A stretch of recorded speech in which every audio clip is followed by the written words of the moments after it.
పాఠశాలకు వెళ్లిన మొదటి రోజే ఆ చిన్నారికి ఆఖరు రోజుగా మారింది. బడి ముగిశాక ఇంటికి చేరుకోవాల్సిన ఆ పాపాయి అదే స్కూలు బస్సు కింద పడి చనిపోవడం ఆ కుటుంబంలో తీరని విషాదాన్ని నింపింది.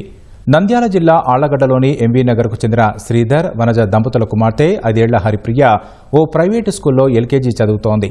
ఇవాళ్లే చిన్నారని ఆమె తండ్రి తొలి రోజు పాఠశాలలో చేర్పించారు. సాయంత్రం పాఠశాల ముగియగానే పాఠశాల బస్సులో ఇంటి వద్దకు చిన్నారి చేరుకుంది. బస్సు దిగి దాని ముందు వైపు నుంచి దారి దాటబోయిన చిన్నారిపై నుంచి బస్సు వెళ్లగా ముందు టైర్ల కింద పడి నలిగిపోయింది. చిన్నారి దారి దాటి ఉంటుందని భావించిన పాఠశాల బస్సు డ్రైవర్ అజాగ్రత్తగా ముందుకు నడపడంతో 5 ఏళ్ల హరిప్రియ అక్కడికక్కడే ప్రాణాలు కోల్పోయింది. ప్రమాద దృశ్యాలు సీసీటీవీ కెమెరాల్లో రికార్డయ్యాయి. ఘటన జరిగిన సమయంలో స్కూలు బస్సులో కేవలం డ్రైవర్ మాత్రమే ఉన్నారు.